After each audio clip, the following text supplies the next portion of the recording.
টঙ্কিপাড়া rail crossing কাঁচা বাজারের ভিতরে একটু যাইতে হবে, কারণ আমি চাইতেছি না এই দিক দিয়ে ব্যাক করি। সামনের দিকে যদি দেখি যে ফাঁকা আছে তাহলে ওই কাঁচা বাজারের ভিতর দিয়েই চলে যাব, ওই দিক দিয়ে যায় তারপরে ভিতরের দিকে আসবো। তো রাস্তা এখন সন্ধ্যার পরে, তো এখন ফাঁকা থাকারই কথা, খুব বেশি মানুষজন আনাগোনা নাই। এখানে হচ্ছে সবজির বাজার, আশেপাশে খুব সুন্দর করে সবজিগুলো সাজায় রাখছে। দেখলে মনে চাইবে যে কোনো লোকেরই যে সবজি কিনি। আর মানুষজনের আনাগোনা ভালোই, শুধুমাত্র মিষ্টি কুমড়া বিক্রি করতেছে এখানে।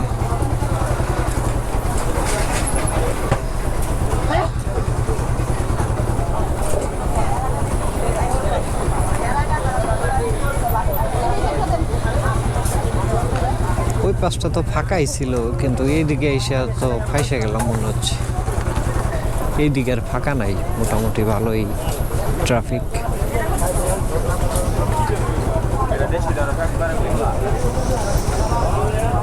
এই পাশে আবার মাছও বিক্রি করে।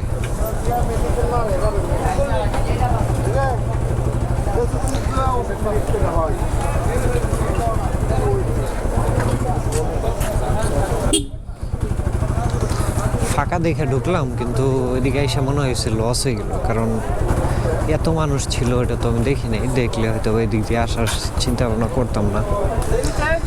আর বাজারের ভিতর দিয়ে আসলে বাইক নিয়ে আসাটাও ঠিক না, কারণ মানুষজনের এত অনেক অসুবিধা হয়।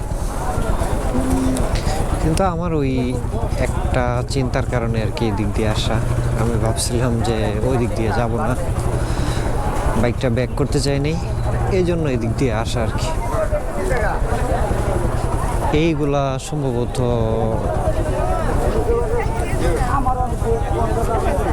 না, যা ভাবছিলাম তা না, ওগুলো কেনাই।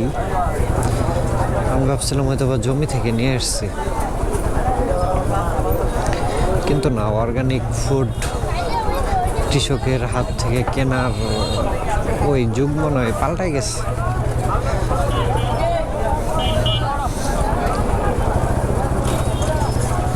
যাই হোক, চলে আসছি এখন। আমি এই রোডে গেলে সামনে হচ্ছে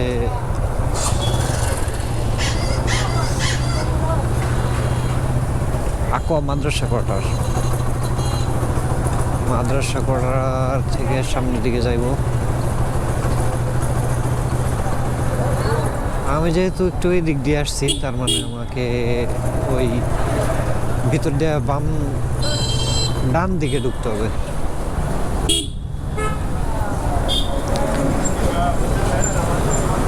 chilli Bite restaurant and takeaway. Chilli Bite নামটা একটু কেমন যেন। তো বর্তমানে সম্ভবত রেস্টুরেন্টের ব্যবসা মোটামুটি ভালোই চলে,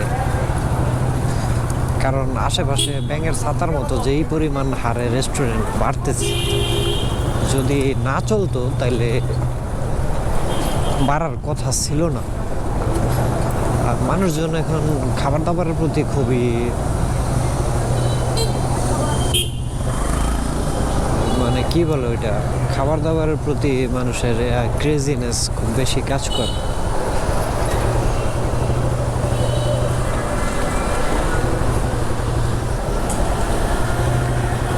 সম্ভবত বেশি আগে গেছি। আকোয়া হাজিবাড়ি মোড়।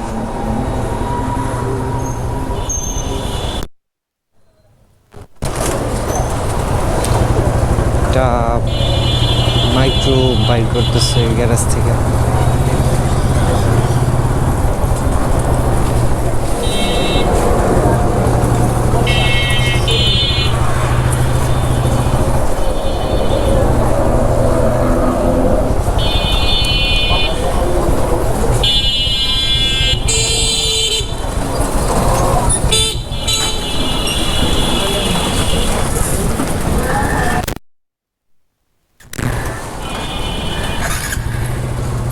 কাকুয়া হাজিবাড়ি মোড় থেকে যাইতে হচ্ছে আমার ওই পাশে, কিন্তু